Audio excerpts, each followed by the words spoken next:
here because we are I'm helping Larry with a section of his book, basically about target panic in the barebow and how in barebow we address it. But I went to ETAR this weekend, and that it's the Eastern Traditional Archery Rendezvous. The place is just full of every style and shooting form you can imagine because it's traditional archery, and that's what you do. It's like it's your purest form of you shoot how you want to shoot, whatever makes you happy type of deal, which is good. But in the competition side, you got to refine that a little bit. And I'm standing there working with people, and I'm watching guys try to implement, they're trying to shoot through a clicker, and the click, like they're thinking about, oh, I double click the clicker, and like getting all panicky. And I said, dude, you're just complicating this so much more. And I think that's what it is. Like there's such a plethora of information out there that we complicate archery so much, and we don't have to. So, but anyways, gentlemen, this is my friend Gauis Carter. What is your position at AAE? I believe the term is director of marketing, but it's more than that. Director of marketing and much, much more. You obviously know who Larry Wise is. Yeah. I don't guess. Have we met before? I don't know if I've met you. I've seen you around. Yeah, all over. Been around. Yeah, been around. And Doc McCune, our elder of the group. No, be careful. Gentle. I have to switch screens real quick. I got to go live on Facebook. But the bottom line is, Gauis, we're going to talk about just what we talked about via text, and we're going to talk about, I'm going to do a quick introduction, and then we're going to talk about, let you sort of say who you are and what you do, blah, blah, blah, blah, blah. And then I'm going to preface the story like what we talked about via text, essentially. And then, and what happened to you. Then I'd like you to talk about like what happened in that situation. Yeah. Because I think, obviously this is we can talk about. What's that? Part of what we can talk about. The full story, and I'll tell y'all, is I actually had a vane come off mid-flight, which is what crashed. However, we're not talking about that because that's the company I work for. So, but yeah, understand. You can talk about, yeah, and it's from a coaching basis, any arrow that misses is how you can handle that. So yeah, you don't have to get into why you missed per se, because I think in some ways that doesn't matter. Yeah, the response or the internal and external response has to be the same. Doesn't matter if it's an equipment failure or if it's a you failure or a me failure. You know what I mean? So I think that's the notion as to what we want to talk about. So, all right, I got to switch screens here real quick and go live on Facebook and pull up the page. I see Sean is with us. Mm-hmm. Howdy, Sean. Sean is one of our students from our online class, one of our online classes that we have shot or have taught. And he joins in with the live feed kind of behind the scenes. Yeah. So we're gonna let the live feed play out here for a minute. Let some people get on. Online classes that we have shot. Oh, there it is. So we are live, officially live. We'll see. I'm sure some people will join in.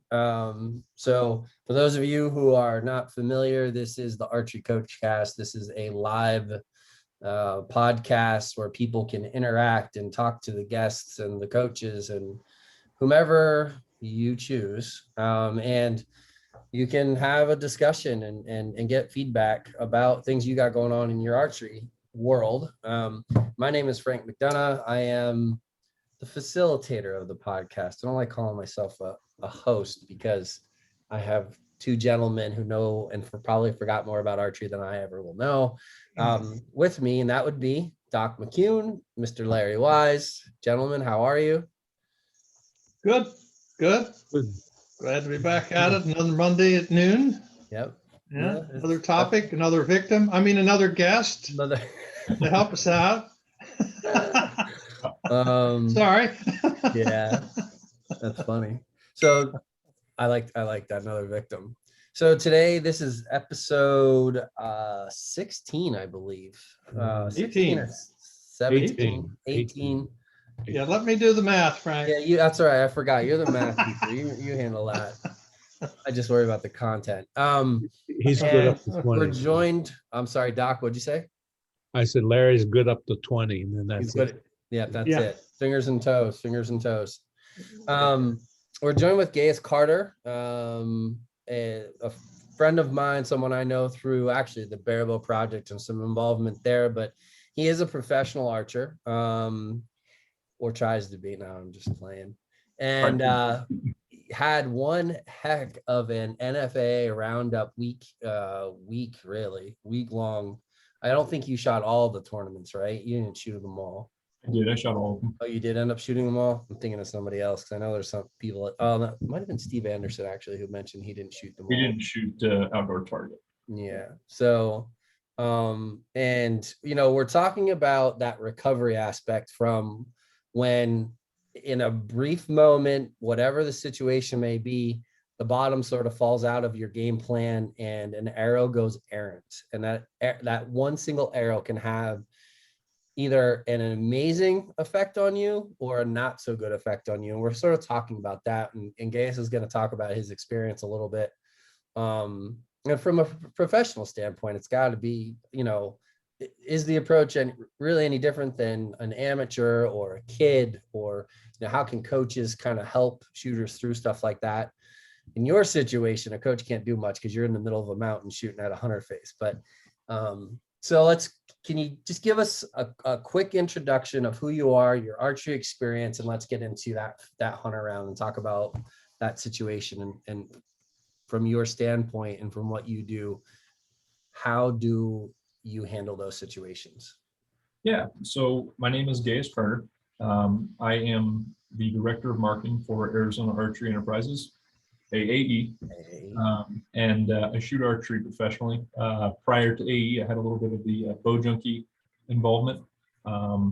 So yeah, a little bit of everything here and there. The archery wise, I shot really great on the field round, like a 649 with like 93 X's or something like that. Going into the hunter, I want to say it was like the third or fourth target, had a little bit of an incident which resulted in a miss, which is never fun and you never want to see that. I actually expected it to hit the middle and everyone behind me goes, nope, wood. I think it was Steve that goes wood. Ooh. I think was that the video? Was that a video of that shot that you put on Instagram, or was that a different shot? That was a video of the animal round. Oh, okay. But anyways, you're like, yeah, perfectly executed shot. And I thought to myself, I wonder if this is the one. But anyway. So it ended up being in the wood. And actually it was a walk up. So I believe that was the second arrow that I shot that ended up being the 0. And then the next 2 after that were X's. Well, I through the field round, I had a plan, right? And then the big thing that I carry over my head through events is I am going to stay focused and execute with intent. And that's what gets me, to shoot the 93 X's to perform well. And I carried the same plan through the field, through the hunter round. At a miss, what are you going to do? You can't stop it. It's already gone. So you continue with the plan and continue to execute and don't make any mistakes, realize what happened and see if you can not do that again. So where were you at that point in the standings? I think I was tied with Braden for first. Yeah, I thought you were either tied or in first, if I remember watching the coverage correctly somewhere. But still, so the on the mental side of things, like you just went from, and it's sure it's what, it's 6 point potential loss. Yep. So while 6 points isn't a lot, generally in the pro division, in the top 4 in the pro division, that's a significant number. Oh yeah. So it's not just the idea of recovering from the errant shot, it's the idea of recovering from, or maybe just not allowing it to affect you, the idea of going from first to potentially what would be the second tiered group. Yeah. Necessarily, like you don't know what they're shooting behind you, et cetera, et cetera. So Yeah. You didn't go into the day planning on shooting more bad shots or letting bad things happen. You go out there and plan to expect nothing but arrows in the middle. So that's, you just got to have a mindset to continue. You don't, shooting a bad arrow and letting it get to you is not what you want to do. So what was your final score for that day? It was a 640, I believe, or 641, something like that. So with X's. Okay, so you're counting 560 plus. Yeah, with X's. I don't. Extra point. Okay. Yeah, it might have been a 50 now, or so I dropped. I missed a dot after that. Might have been, I don't know, 54 with a miss. Okay. and where did you end up in that, as that round come to conclusion, where did you end up? On the whole field round with the 8th. So it did have, it definitely had a significant impact after all was said and done, but it could have been much worse if Yeah, especially, if I would have let it affect me, it could have been bad. You could have dropped.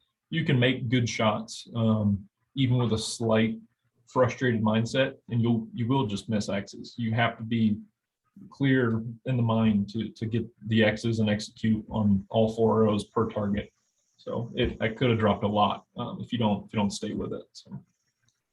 So it's so hard to do for so many people, but it's literally like you almost, like, it's not that you don't care, you just don't care about that. You need to care more about, I think, what was your mantra or your yeah. So I have it written down. It's in my notes. I have a plethora of things, but the big one is I'm going to stay focused and execute with intent. Yeah. That's the big one I carry with me. Every arrow. Yep. Yeah. Gotta shoot it in your head first, and then rubber meets the road, and then you're shooting, 1 arrow at a time. So yeah, that's, oh gosh, that's a very, very good mantra. I love it. Mm-hmm. And so try to communicate that with shooters. What's that? I need to get it on a t-shirt. Absolutely. Why not? Call it the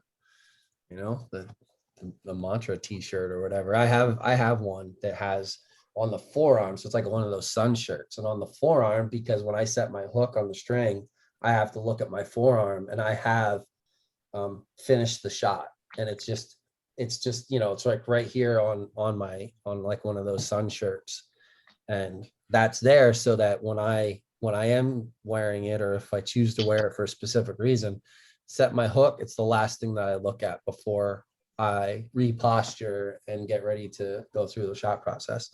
And for that reason, it's just one of those things, like there's a something that idea of finishing the shot reminds me that my goal is to have the same finish every time. So like, have you always had this mindset? I would say I got it to click in probably I'd probably say a couple weeks before Vegas is when that came to me, and I kind of thought of that. So how many years have you been shooting? Oh, competitively or shooting a bow? Competitive. Probably 2015 is when I started shooting competitively. So that's a long time. The mental side didn't click in until recently. Imagine that. Yeah, probably 18 is when it clicked. So, but it takes time to build that, just like your ability to shoot. You got to, the mental side of it, it's a building block as well. It doesn't, you can't read a book and figure it out. It's something, you have to work on and visualization and stuff like that. So maturity. How long have you been shooting? I want to say 6 or 7 is when I started shooting a little longbow. And then I got a compound at 9. And you've always stayed with it? Yep. Good. Yep. It's been a big passion of mine. Good. Yeah, that's I think it's an important story to tell or talk about. Have you been a pro since 2015? No, I believe, when did I start? I think I started in the pro division, which you just got to pay to be one, but I want to say 18 or 19. Okay, so you're 3. Relatively new. It's still a young gun. Yeah, absolutely. But I think it doesn't change. The response shouldn't change. It doesn't matter whether you're a pro or not, which, sure, we have this, person that works for one of the largest companies that has been around archery for like ever. And you are a professional and you're visible to people in the archery industry and stuff like that. But I think it's important, or maybe the message needs to be though, that it's not just you, it's the kid that's on the Joad line. It's the parent who is trying to learn about how do I help my shooter become better, and it's the understanding like this is how they become better. Taking that approach that, listen, that arrow you just shot doesn't, and the arrow you shot just does not matter. I mean, it matters, but it doesn't matter. It doesn't matter as you move forward because of what Larry always talks about, like present process thinking. You need to be thinking about what you're doing in the arrow that's in the bow, not the one you just shot, whether it's all of them in the middle or one that dropped and fell into the wood. Right, Larry? Right, Frank, you're learning. Yeah, and like you said, Gas, it takes a while to develop that mindset that, I have only control over this arrow that is knocked on my string. And, keeping your mind there takes a lot of discipline. And it doesn't come right away. And in our society, most people never get there because our society is everything going on around you is focused on results. And that's always in the future. And so it's hard to stay in the present because we're thinking about results. So it takes a while to get rid of that result thinking. I actually have something that I actually pulled up and read after I was walking, after the miss, the target that had the miss, and I was walking to the next one. I kind of pulled the phone out, which normally my phone is shut down while I'm shooting, just because text messages, phone calls, work emails, I kind of block it out while I can shoot. But another little paragraph here that I have in my notes, stuff, positive affirmations and stuff like that, is constantly stop to make sure I'm happy in the process of reaching the goal versus the happiness I think I'll feel. So when students or archers have that miss, there's this giant volt through your body that's like, oh, I just messed that up. Well, you have that thought because you put something above what you're doing, right? So and you do that, and obviously I have that. I used to. It kind of went away. I didn't really have that little volt when I had the miss because I was so focused on the process of what I have to do to continue what I was planning on doing. You can't, for students and archers, you can't let stuff like that affect you. You have to be happy in the process before you can ever enjoy and be happy about the outcome. So it's another one I have.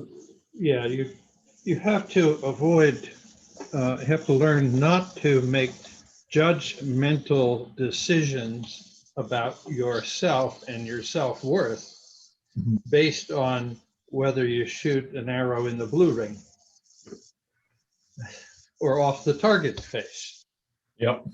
Yeah, that's not, that is not a measure of who I am as a person. Got to It's just keep a yourself. task, Yep. right? And it's very difficult to get in this, it's just a task kind of mindset. Mhm. Just a simple task. It's not who I am as a person. Exactly. Certainly puts you in the human category. Yeah. Yeah. Mhm. I think And something you talked about earlier, the visualization side of things, that is so incredibly important. Or I am using it probably now more than ever. Last night I was shooting blind bale in my yard, and you know, I don't. A lot of people think, well, blind bale helps, but I think the visual is, if you're not using visualization during drills like blind bale and stuff, my imagery when I'm releasing that arrow, when that arrow pulls through my fingers, or string pulls through my fingers, I'm watching that arrow drop into the 10 ring at 50 meters every time. Essentially, I'm shooting a perfect arrow. Yeah. Do the same thing in between ends, or in between line times, or before I start a tournament. Standing in the airport. Yeah. I mean, what else are you going to do while you're in the airport or on an airplane or whatever? I mean, the mind is a powerful thing. And I think that for some reason, a lot of people have that idea. I just shoot archery. I enjoy archery. I love it, blah, blah, blah, blah. But they don't take that aspect seriously. And I'm assuming you're a bow hunter. Oh, yeah. Yeah. So why would that not have a positive effect on us on that side of things too? Mhm. That idea of watching that arrow just sail flawlessly, that perfectly executed shot through the air.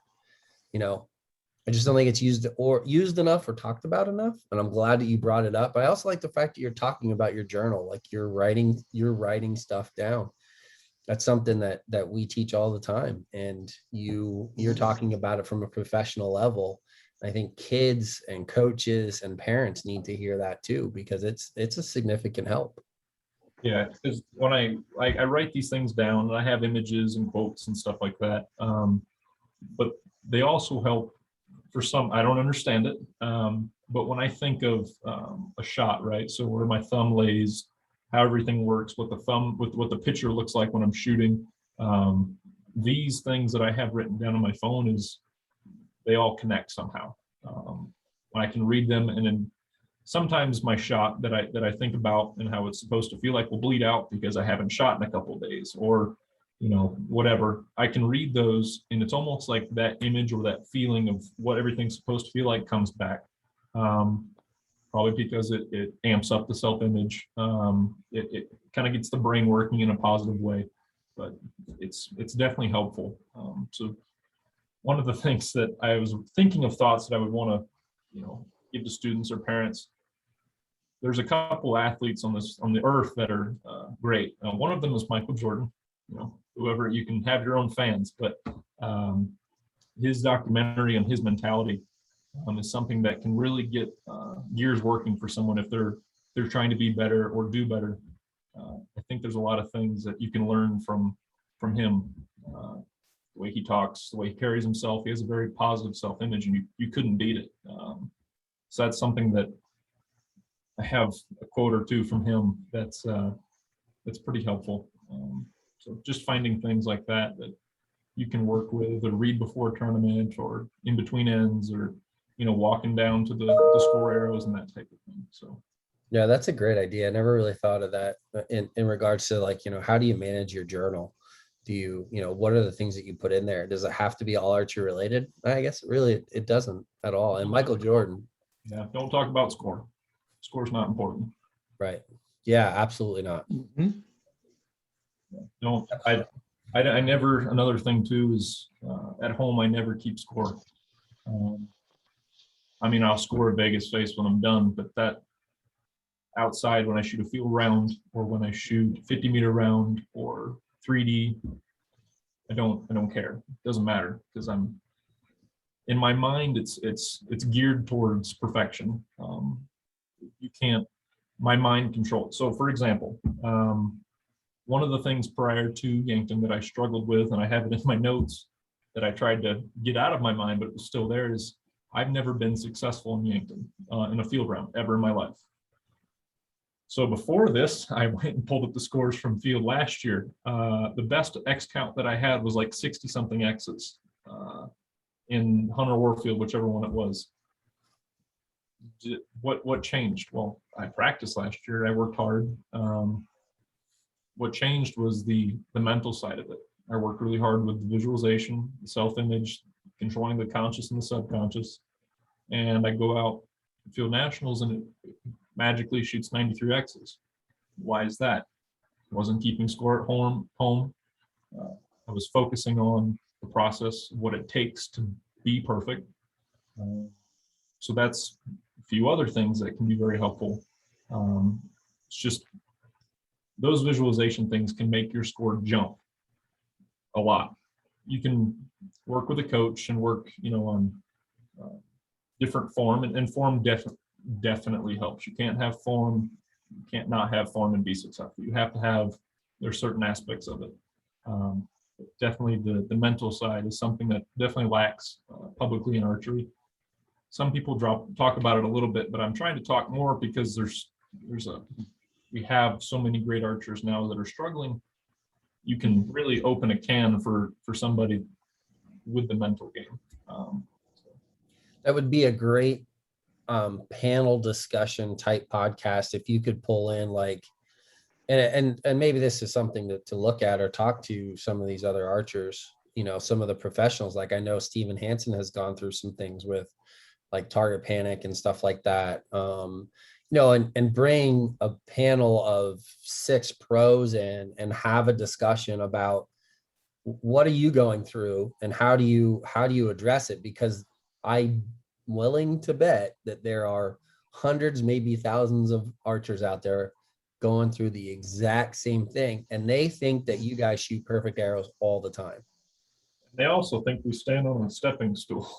It's nothing special. One of the things that I thought of coming up from the young adult division and shooting the little U.S. archery events and stuff like that is mentality that was taught to me was the pros put their pants on just like you do.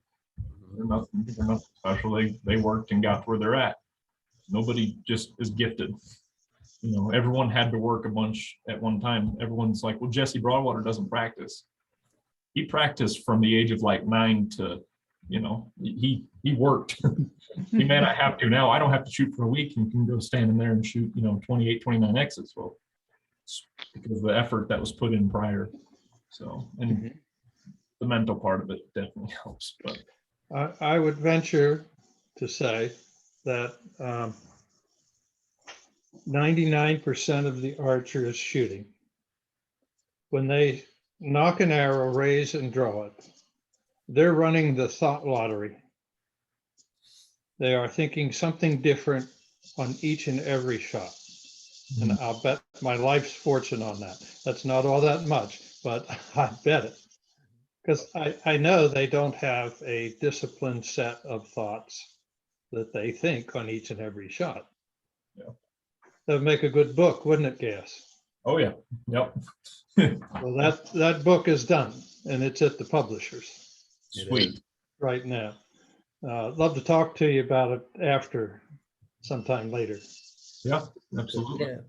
Yeah. I think that there's a missing, one of the reasons that we started II and this podcast was to sort of, and you and I talked about it a little bit via text, I think, Gaius, but there's a void, there's a little bit of a educational void between being a high level competitor and coach and that learning curve of getting there.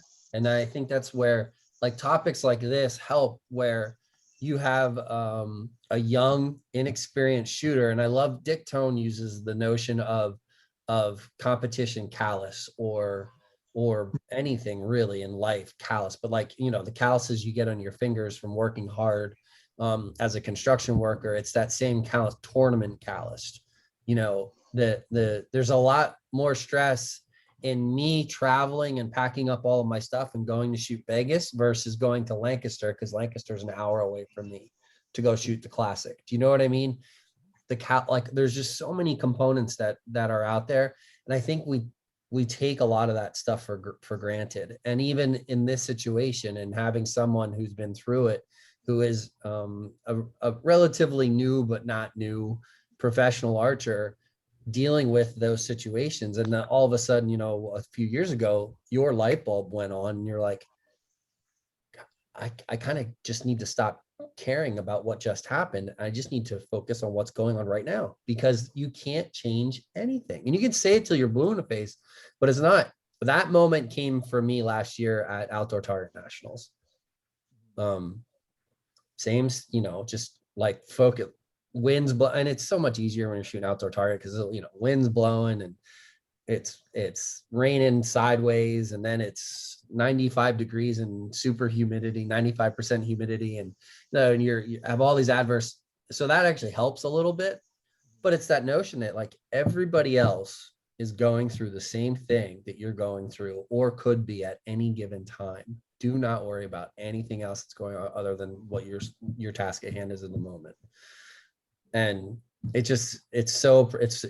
it's important, I think, for other archers and coaches to hear it from other people. Like Larry, we've talked about similar situations or on the podcast. They can only hear us say it so many times, coming from you and from other professionals. It's invaluable, I think. And good friend, I like Dick Torn a lot. He's a great guy. Definitely. So the competition callus, going to more events, there's always nerves. I can't remember the exact day where I went to a tournament and it was like, oh, where's the nerves? Where'd they go? But it definitely came from the amount of tournaments that I went to, traveling, camping out for ASAs and IDOs, rooming with people, getting the house, crashing wherever just to shoot tournaments. Eventually there will be a point where you go to enough tournaments and shoot enough archery where you won't have nerves. However, nerves don't go away forever.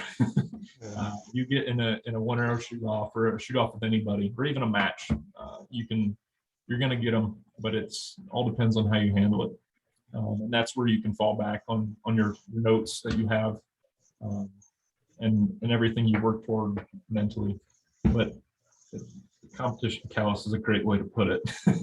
That's something everyone has to have for sure. I think that extends further too, to qualifications, elimination callus, the head-to-head callus. Like you got to keep it in perspective. It's not just competition. Then you get further in that competition, you get through qualifications, then you get through eliminations, then you're in the 1/8, and then you're in the 1/4, and then you're in, all of a sudden you're in semifinals. There's callus that's built into that too. Mm-hmm. Dealing with cameras and media and stuff. Go ahead, Larry.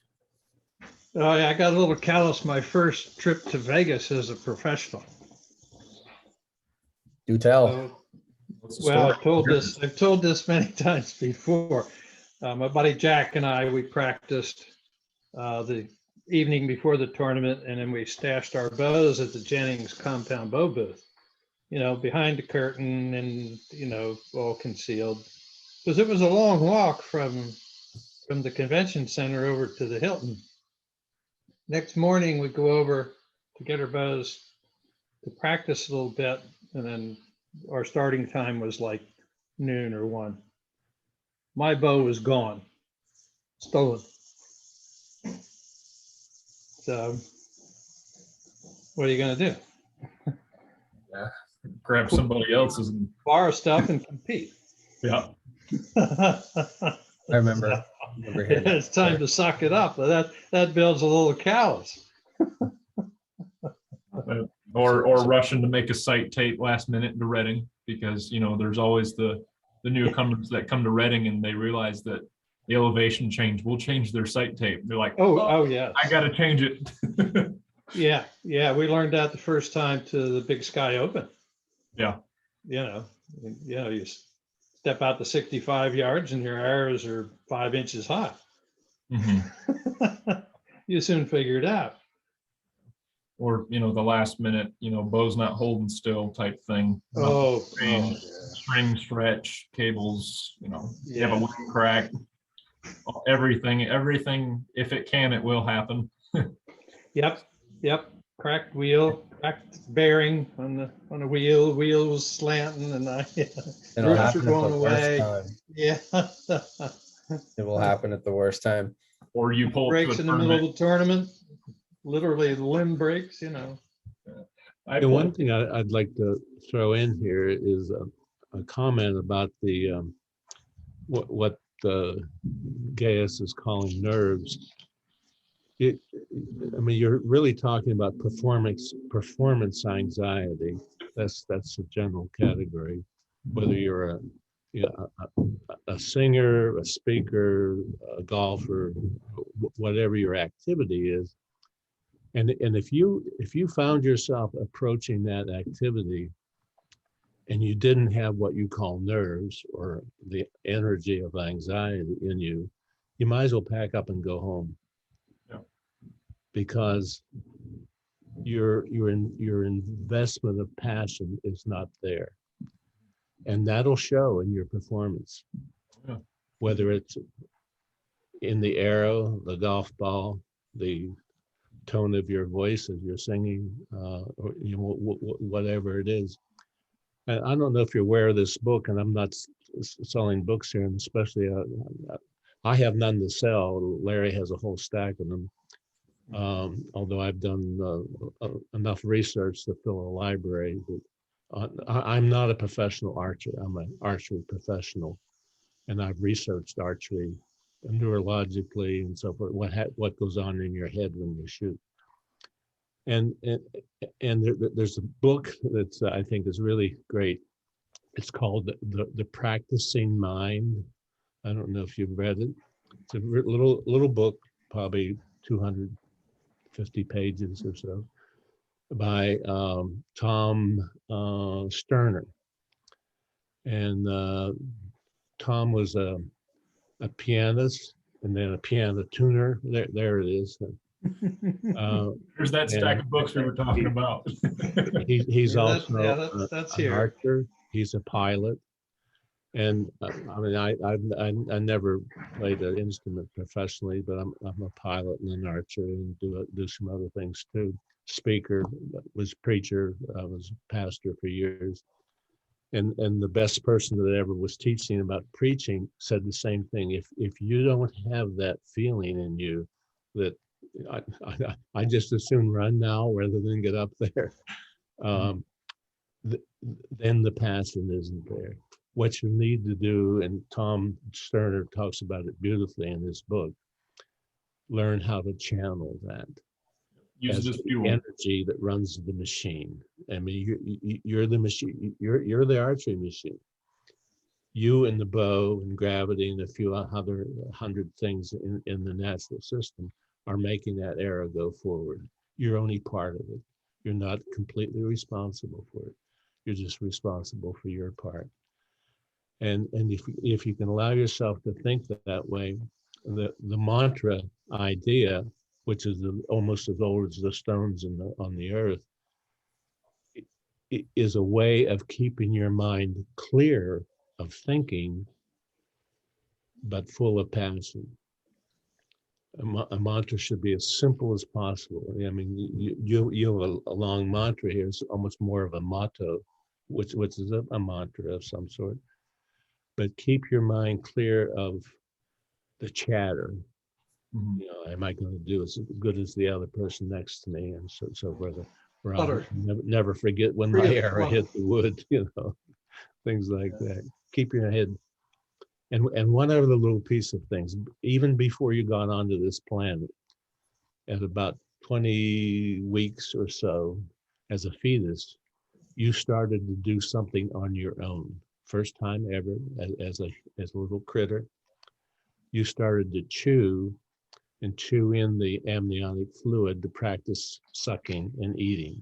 Because when you hatch, if you don't know how to do that, you're going to be on the short end of the stick pretty quickly, because you'll be a failure to thrive baby and probably die. And as I'm sitting here, this is nice to do on worldwide stuff, but here's my gum. And I discovered many years ago that chewing a piece of gum, you don't have to be chewing it while you're actually shooting, keeps you calm because it's the first thing you ever did under your own control as a live human being on this planet. And if you can practice that and chew the gum, I wouldn't advise a singer to do that. They could choke to death probably. Although Pavarotti chewed gum and kept it under his tongue when he sang. So I don't know if I would do that during a keep your tournament. head clear. Keep it clear, because if you can become part of what's going on here, it will pretty much go well, you know. Yeah, that was I've done that. really well said. And when you mentioned the part of the the feeling inside and that type of thing, the first thing that came to mind was like, well, I use it for fuel. It's no longer something that runs through me. It's something that Absolutely. use for fuel. So yeah.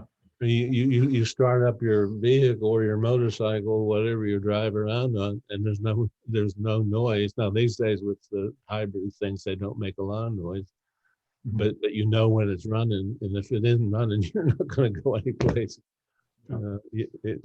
We are a physical machine, and we need that energy to keep going to accomplish what we intend to do. I like your idea of intent, shooting with intent, you know.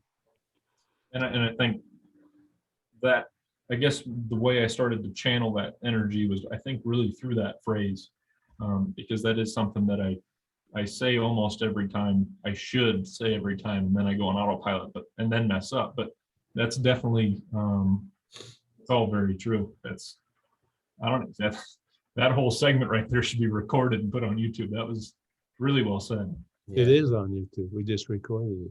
Oh, great. Happens to be live right now, and it's being recorded, and it will be on YouTube on the International Archery Institute. Part of why we started this institute or university, as it is came out of the research and work that at least the three of us have done, and many other people. I was intending to write a book because of this kind of feeling you're talking about. And why it's so important, how it's part of our health. And I wrote so much, I realized that if I actually wrote the book, people would get a hernia from carrying it. So when all the COVID stuff happened, and I saw my grandson and wife having him done at the kitchen table, doing his classes on Zoom, I thought, now there's a way we could do all this material and what Larry knows and what Frank knows and the other people we have on here, and provide information to people so that they can just keep enjoying archery and making it happen. And learning, so they can continue. We have other people on. There's not a lot of continuing education out there in the archery world, and that's that's sort of where we come in. But we have some questions and comments on the Facebook Live feed. You guys want to get into this a little bit? Sure. So Enfran Alonso commented, hello there. Hello, do you practice visualization techniques? And if you did, do you visualize only perfect shots? Larry, Gauis, you guys want to maybe jump in on that one? Doc, you as well from Yes, go ahead. Really? Okay. Yes, I do use visualization. I only visualize perfect shots, and I don't always focus on the target of where the arrow hits. I focus on what the target will look like, whether it's, if you were to do it bare bow, what everything looks like, or with a compound, what the scope will look like, the way it comes down, or the way I circle everything up, the way everything feels with my hand, the angle where the button is, that type of thing. So yes, you only want to visualize perfect shots, because if you don't, what that'll do is that'll create a little pebble in your brain where you're trying to form a boulder of good things. Because even if you have that little pebble, it's weight, and that weight will affect your self-image. So It's a great way to describe it. I did all of those. In my classroom at school, yes, I taught high school mathematics for 35 years. But while I was competing professionally, I had a Vegas target spot Mhm. on the inside of the closet door in my room, which is right behind my desk. My desk was in the front corner of the room, but this closet door was always open during the day while I was teaching. So when I had 3 seconds and that target spot caught my eye, I could visualize. Right? And, with 3 or 4 seconds, you can visualize yourself being at Vegas, executing a good shot. Just 3 seconds. Yep. Or if you're driving and you see us, I do the same thing with like a stop sign or a spot. Like I'm painting the bathroom I just remodeled. There was a spot I missed. I'm looking at it from across the room and I'm just like staring at it, executing a shot on this dot that I didn't paint. So really anything. Yeah. Yeah, right. So you have to be creative at using your time, and you can do visualizations anywhere you are at any time. So I would, the more that I've shot and the more that I've coached now and studied this mental game thing, the most important part of your visualization should be how the shot feels, because that's what you have control over.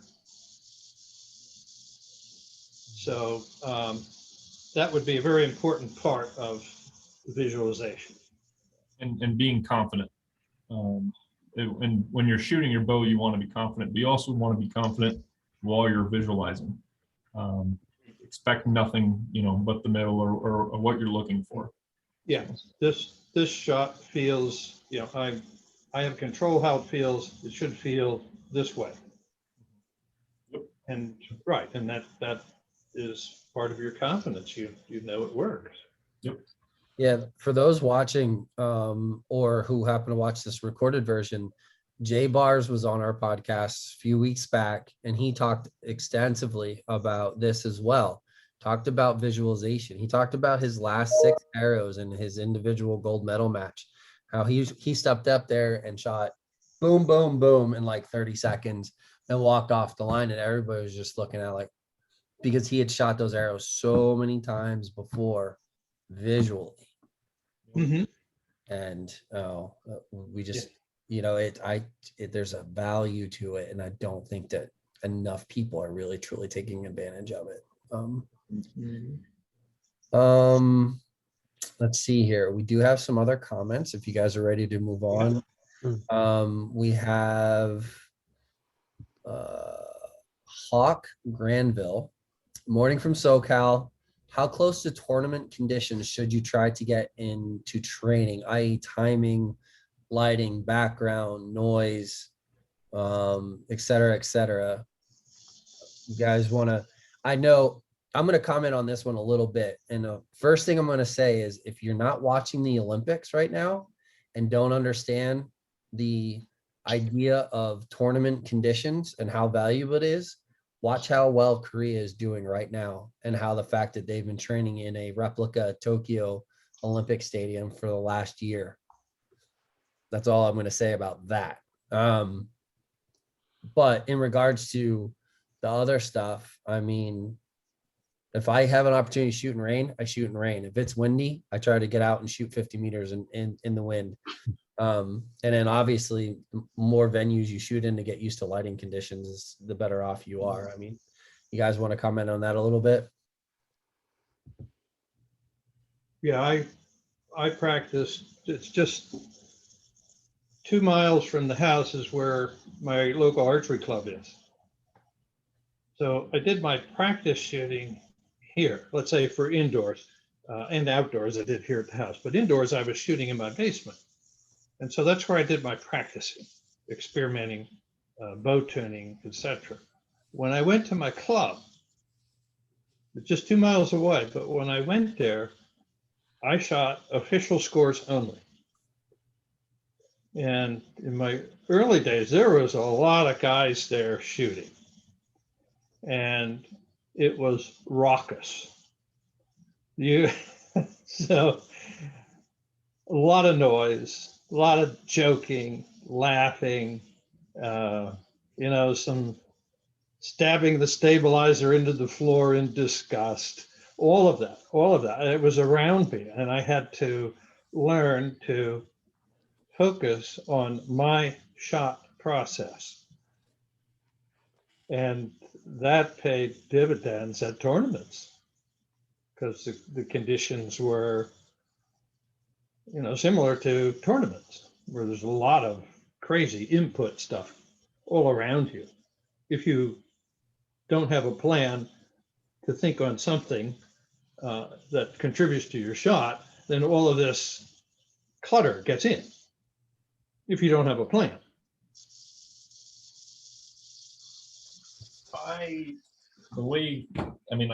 I shoot compound, obviously, so I always try to be prepared for the lighting ahead of time. Like we have, I believe Rio is one of the guys that kind of carries a light reader around in Vegas and checks lighting. And I think Greg Poole did that a couple years ago and actually made our range here at AAE the same lighting. So it's relatively close, but with a compound, a key with that is always be prepared. Archery across the board, be prepared. So I have the little the peep where you can change the apertures. I can change that. I can change, I can try to adjust. And outdoor stuff, I try to get out in the wind, especially the spring and next spring come around for Northern Arizona. I'm going to get outside more because the wind does it picks up a bunch. So I know I need to work more in the wind, but I don't really have anything to, make home like the big tournaments. So that's where visualization helps. Yeah. Definitely. Well, that pretty much covers the questions. It's I just think it's outstanding to be able to put this information out there. I think a lot of people need to hear it or hear from this situation. Larry, your experiences are invaluable because they were so long ago, but it still applies. Like you've been through the struggles and have written numerous books, like Doc said, a stack of books about that stuff and how you kind of navigated those situations as a professional years ago and how so much of it still applies today. It's not like we don't need to reinvent the wheel per se. We just to understand there's ways that you can sort of expedite the process of dealing with it. Right. And which is a mental skill, how you plan to deal with situations. Yeah. Do you have a plan for your thinking? Yeah. When you step to the line? Yeah. Or do you run the thought lottery like I mentioned a while ago? Thought lottery. You go to a tournament planning to just run the thought lottery. God bless you. But you ain't going to be happy with the result. Yeah. Sooner or later, you might get lucky for a little bit, but sooner or later, imagine standing up there at the classic, standing on those pedestals, dark room, lights on you, lights on the target, just noise galore, and you're running the thought lottery. No, thank you. Oh, I've seen it. I'm very close to that situation, being the head official right there. So I see and I can see people running the thought lottery, and I can see the tension in them. And the place I look for tension is in archers' necks. If you read their necks, you can most of the time pick up on whether they're tense or not. Yeah. And if they're tense, God only knows what they're thinking about. And hands too. I see it in hands a lot. Yeah. Especially in barebow. Oh, yeah, yeah, well, yeah, you've got to generate a finger release, so yeah, really critical there. Yep. Hmm. Yep. The neck thing is interesting. I never paid attention to that. That's very intriguing. I'm going to pay attention now. Yeah, if your neck is tight, your chest can't expand. Yeah. Oh, Yep. So if you add tension, and this is way off topic, but if you start adding tension by shooting with one eye closed, you'll even if you do shoot with one eye closed, or say you're you make it fuzzy and you just do the hairy eyeball cleared up, and then all of a sudden in a tense situation you catch yourself closing it because you don't realize you do it. I was watching the Olympics, and the Olympics is a great analytical way from a coaching standpoint to watch people shoot, because you can see grip hands. They have a really good camera angle of the bow hand of all of the shooters, and you can see people who are taking that thumb and they're jamming it into the side of their riser. Yeah, And you can see the people who are super relaxed on their bow hand, or they're shooting and they're like way out like this, as opposed to super relaxed and just chill. And you can see the difference. Like you can watch the arrow, you can watch everything break, and you're like, yeah, that's not going in the middle. And then it's boom, 1:08. And then you see somebody who's super relaxed and the timing is perfect. Like it's just, they come into anchor and it's expand, boom, and you just see this fluid finish, and it think right in the middle. And you can see the difference in the tension in the shooters. I mean, in the camera angles we have now are crazy. So it's almost a better view than seeing it live. And, I was working with a shooter this weekend about that, and incredible amount of tension in the bow hand. Incredible. Like, oh yeah, beautiful 45 degrees. Yeah. Well, is that enough? This pinky kept coming out like this at full draw. And I said, I was like, why can't you get rid of it? He's like, I don't even know I'm doing it. So until you consciously work on that, same with the facial and the neck pressure. And I learned that from Larry, and well, not just Larry, but John and John Demmer and Grayson Partlow, like shooting bare bow. My target panic is night and day difference when I have my other eye open. Yeah, you close the eye, I get all sorts of herky jerky, but when it's open, so when I shoot with glasses on and I can blank out the left side of my eye at full draw, just scotch tape or whatever, so that I don't see, it clears up the arrow for me and I can shoot with both eyes open. Because of my vision though, if I have both eyes open, I see two arrows. So I think there's somebody else out there that has that same problem. It might be Paige Pierce. I'm not about to say Paige. Yeah. I see two arrows, so I have to find a way to navigate that. But it makes a difference. So if I close one eye, I'm just creating tension then all the way down into my neck.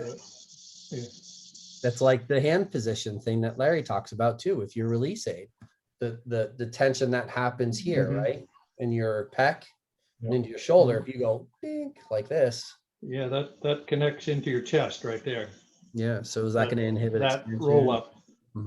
There's just so many things that add to the way that we deal with these high pressure situations that we don't even, There's a word I just totally, I heard it all the last 5 or 6, 8 days with interviews with Olympic athletes. Well, how do you get ready for the pressure? How do you get pressure this, pressure that? Oh, if I had my druthers, we would eliminate that word totally, because it doesn't exist. There is no such thing as pressure. Moments of high person. Not a thing. But yet people continually talk about it and, create a mountain out of nothing. That's another subject. That's another my topic. pet peeves. All right. That's good. I think people should continue to watch the Olympics and analyze some of that stuff and listen to what Larry just said. It's not really pressure. It's just a moment of high personal value that we put on. There you go. And how have you prepared to deal with the situation in your body in a high personal value moment. That's great stuff. Yeah. Gaius, where can we follow you? Where can people find you? Et cetera, et cetera. I am on Facebook, Gaius and Carter Archery, and then Instagram, which is Gaius_Carter. That is me. Awesome. Well, you have I don't have anything else. If Larry or Doc, you guys want to bring anything up or add anything, but I would like to thank you for coming on. The discussion and the impromptu, the situation at hand was sort of appropriate. Yep. I enjoy, keeping up with stuff like that, and I'm glad that you texted me and we were able to kind of chat about what really happened, because people need to know how to navigate that stuff, and having real experience of people who are out there doing it weekend after weekend after weekend and all year long, I think is invaluable to those that are aspiring to be a better archer, maybe even a professional. So, Yeah. all right. Well, that's all she wrote, folks. Great. For those of you on Facebook, thanks for joining us and submitting questions and viewing. Those of you who are just joining in or just joined in, you can watch this on YouTube. It will be on our YouTube page probably in a few hours. So you can come back, rewatch it, get some of this information, and that is it. Thank you, Signing off. Gaius. Thank you. See you Yes, pleasure, Gaius. I'm sure I'll see you around. May I give you a call? I'm sure Frank has your number. Yes, sir. Yep. Yeah, Okay, sure thing. very good.